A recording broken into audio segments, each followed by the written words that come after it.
Hi everyone, so today I thought I'd do a follow-up video and try and sort of explain how I came to get diagnosed with MS and talk about a little bit about the symptoms and stuff like that that sort of led to me going and getting checked out and finding out basically that I ended up with MS. I think, going back, I mean, it's hard to say everything is related to it, but putting pieces together, I seem to remember quite a few years ago getting a strange feeling down one of my legs, and it didn't feel quite like the other. It felt like pins and needles down one leg, and when I touched it, it felt different to like my other leg. But it wasn't too extreme, and I wasn't too worried about it. But I did end up going to the doctor about it, and they thought I might have just, trapped a nerve or caused some sort of nerve damage or something, and it'd probably right itself, which it ended up doing. A month or so later, and it was 6 weeks or whatever. Seemed to be sort of pretty much back to normal now, going back after having my symptoms, having my diagnosis and stuff like that. I would now link that into probably a very mild early relapse of mine, but had no idea, obviously, for years that I've probably been having problems with MS and not really noticed or not really had anything to put it down to. So moving on from that, going on for a year or two more later, I started to get pins and needles in my hands, mainly my fingertips were like numb, but my whole hands were getting like pins and needles in them, and my fingertips were definitely going numb, and this would vary from day to day or even throughout the day, of how intense that was, and stuff. And I went to go to the doctors, get checked up as you do and stuff. They did some blood tests and stuff, and that turned out to be a deficiency in B12, and I linked to everything towards that. I'm still being treated for B12, so we're still going to have injections for B12, just in case it is that, but it also could be another symptom of MS. And I still get that mildly from time to time now, but it's definitely not as severe as it was. But I still get a bit of numbness and stuff in my fingers from time to time, or a little bit of pins and needles in my hands and stuff like that, but it's not as bad as what it was. And again, that's been going on for a good couple of years, if not more now. And then moving on from that, I mean, I think it's hard to tell with different things, but definitely like tiredness and fatigue and stuff like that. But it's hard to say. I mean, when you live a busy lifestyle of work and family and stuff, you're going to feel tired most of the time anyway. But I think, if it gradually setting in, then there are days where you just generally didn't want to go into, work and do stuff, but I forced myself to do different things, and I didn't know, that I was, suffering a symptom of MS at the time. So you just try and carry on as best you can. But yeah, other things that I'd noticed, going on for probably another year past that now, going back well over a year, maybe 2 years ago now, I'd noticed that I was sort of struggling with my left leg a bit. My ability to sort of run was, I was struggling with being able to run at times, and this seemed to sort of very slowly progress to, I was starting to notice there must be something's not quite right. Maybe it would sort itself out. maybe I've done something, and you know, and it will sort itself out. But this seemed to get progressively worse. And I remember going back, not last Christmas but the Christmas before, I was out on a works do, having a great time, having some drinks with my work colleagues and friends, and went on till very late in the evening. We're all out in Birmingham. It was a great night, and stuff, and it got really late, and we needed to catch the last train home, me and my friend, and sort of staying at his house, and we had to run for this train, and I went to run for this train with him, and my leg just didn't work. It was like, you know, I was running with my right leg, but my left leg was just dragging. So yeah, I was just running like a zombie. This is the only thing I could sort of put it down as. That's what I must have looked like some sort of zombie in a film, running for a train. And it was weird at the time. I couldn't explain it. I just thought, well, it's not right. But I was pretty drunk, having a good time. I didn't really think too much of it then. But thinking back on it now, you know, this problem with my left leg was probably down to some relapse, you know, flare up, that I just didn't really even know about. I didn't know what MS was. I didn't know what the signs or symptoms and stuff were at the time. And moving on from that experience, I'd noticed from then difficulties with walking long distances without having a bit of problem with like foot drop, and you know, sort of like a dragging of your leg and not being able to quite pick your feet up properly and tripping a little bit and stuff like that, which was getting progressively worse, to the point where one day I was not starting to notice that I could, you know, barely walk a few minutes without noticing that I was struggling to sort of make my left leg move properly. This was getting worse and worse. Then one day last year, I woke up with intense pins and needles in my feet, and yeah, I just had barely any other feeling bar pins and needles in both my feet.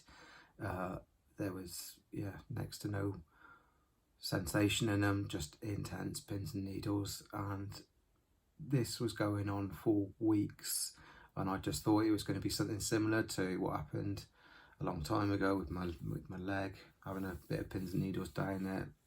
It would sort itself out, you know, but it went on for weeks, and then I started to get really bad back pain as well, to the point I had sort of like tingling over my lower back and stuff, and I was starting to get a bit concerned.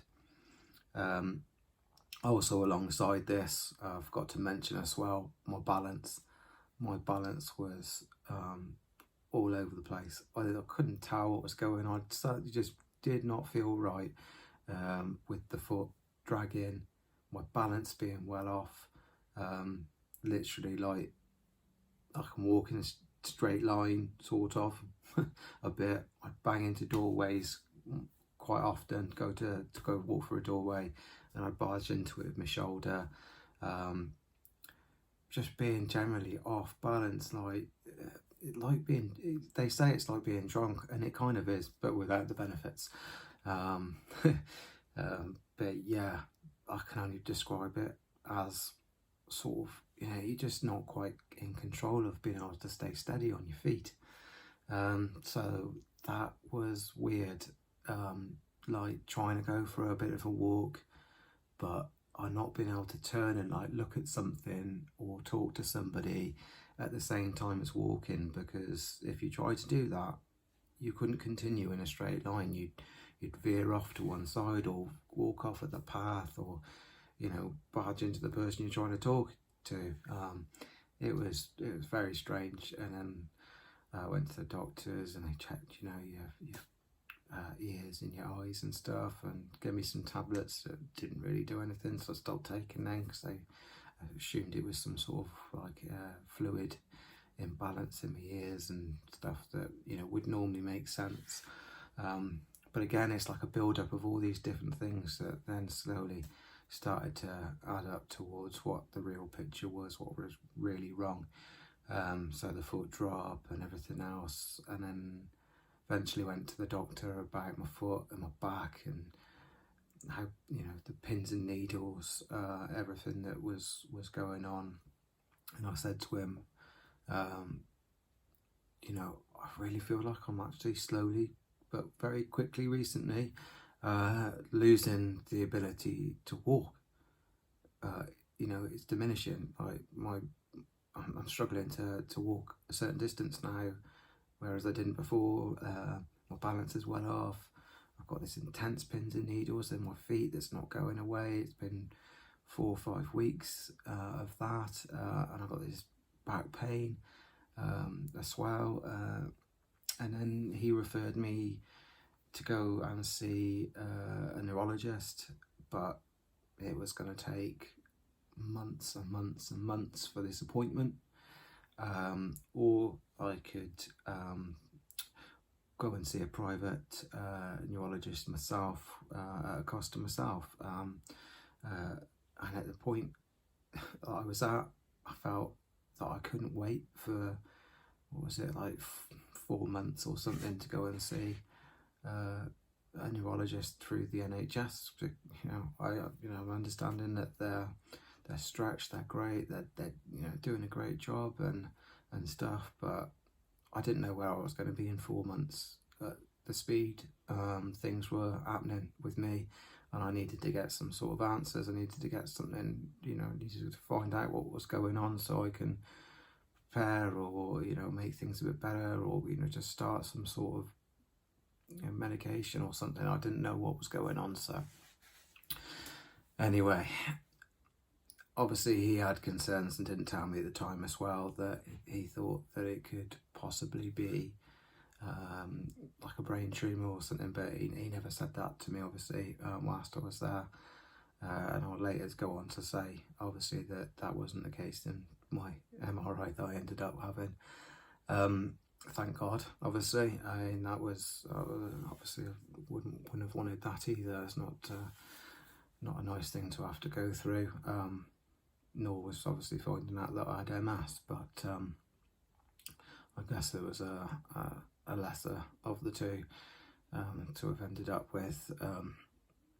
So yes, I went to go and see a private neurologist who I explained all my different symptoms, some blurriness in my vision at times, the tingling sensation on my back,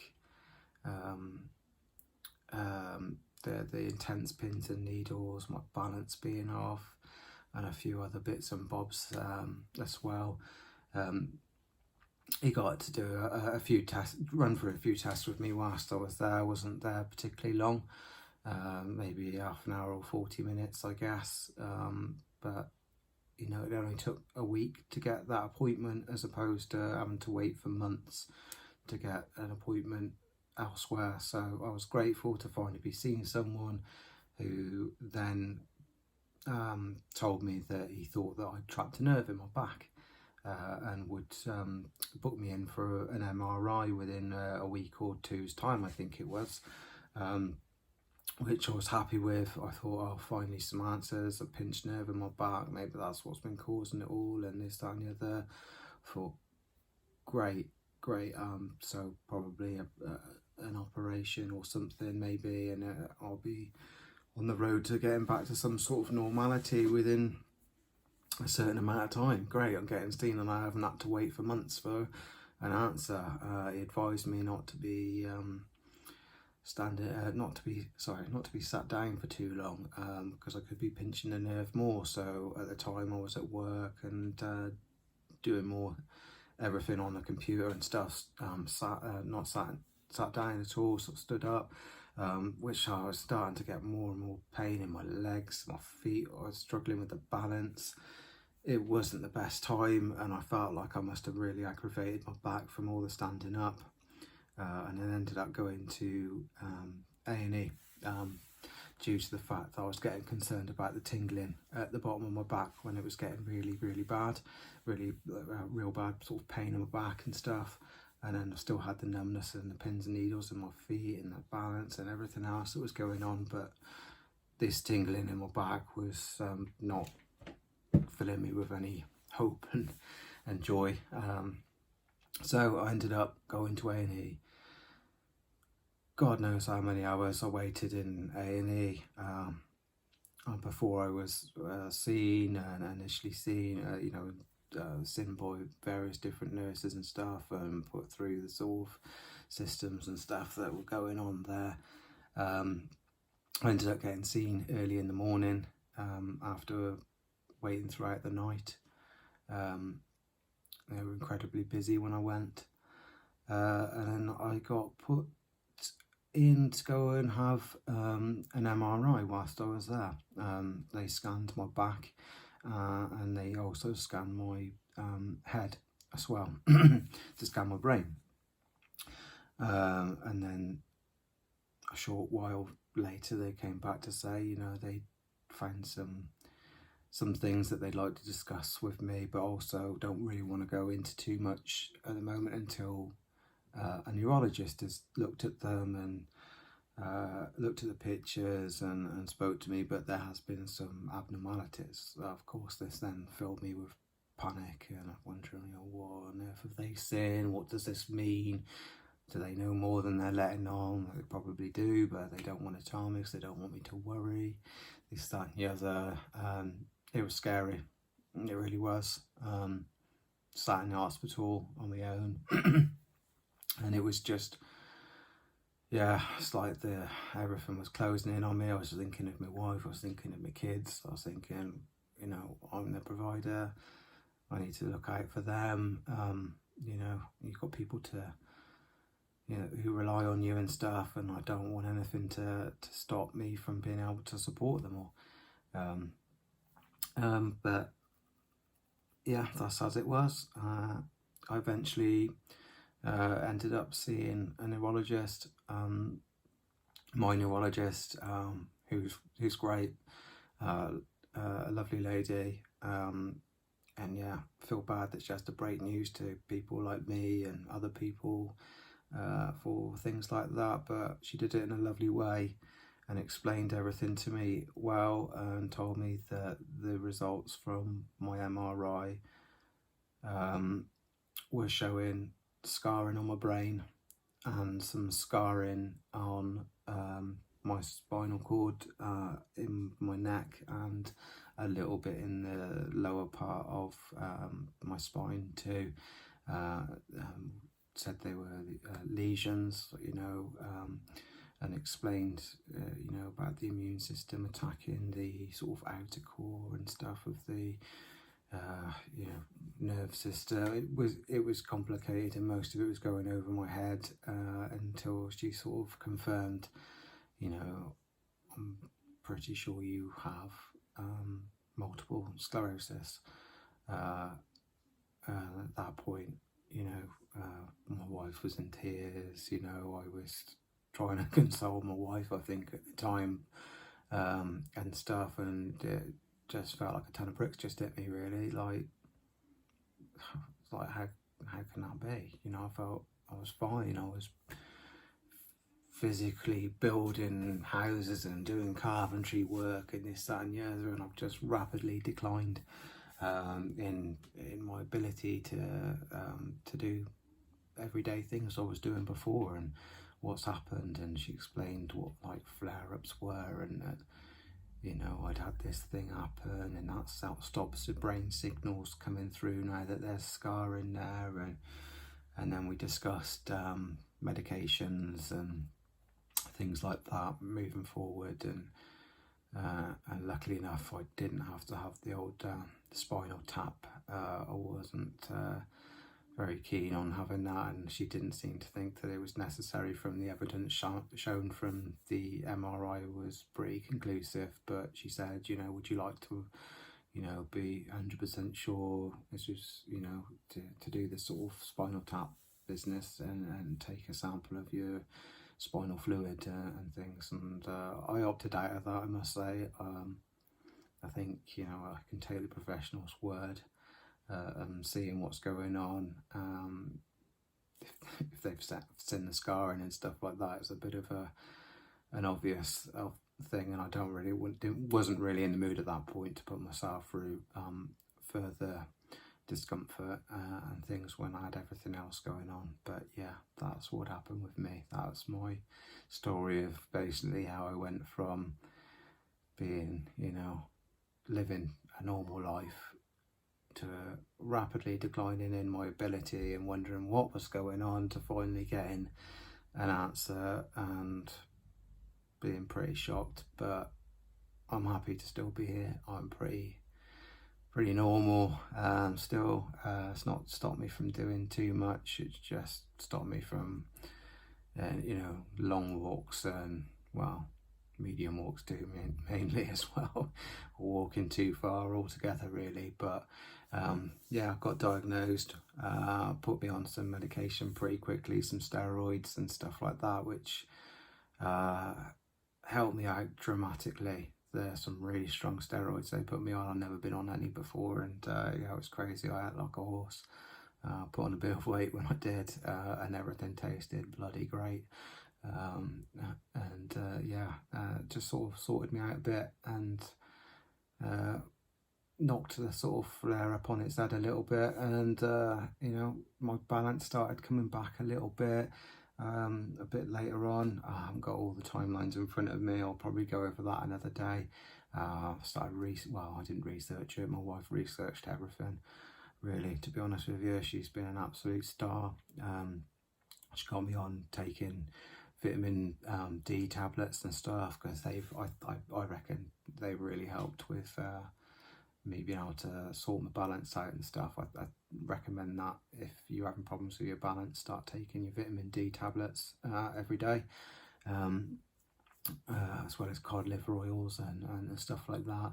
Anything you can do to help you. I mean, I'll try and do another few videos as well, run through some other things that I felt that have really helped me so far. I'm still trialing other different medications as well as being put on a certain drug for I forget what it's called now. It's called ocrelizumab, which I have infused. So I'll go over that as well another day. I'm fairly new to that, and I'll talk through that in greater detail another day on another video. But yeah, that's pretty much my story, and I'll do a few more for various different things, because I've rambled on enough now, I think. Anyway, let me know what you think. I hope this is helpful to some of you out there. Maybe you're new to this like I once was, and still am. I'm still learning. I've got a long way to go yet. I got, you know, I'm on the road. Whether you're just starting off or whether you're further down it than me, I hope that this is of some help, because that's generally why I'm doing it. I want to give someone else a bit of hope, a bit of feeling unalone at a time when your brain's racing through different things, when you've just been diagnosed or whatever, or you're still trying to wrap your head around it.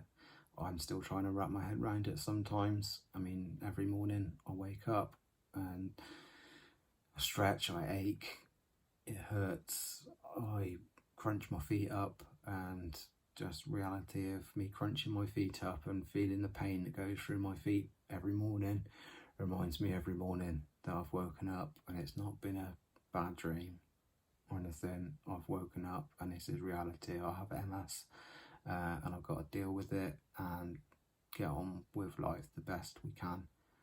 Basically, that's what I'm trying to say to you. You've got to just carry on and do the best you can. Anyway, enough of me. I'll do some more videos. Please let me know what you think. Drop me some messages and stuff. Let me know that it's actually helpful. That would be great. And hopefully you'll see me on another one soon. Take care. Bye.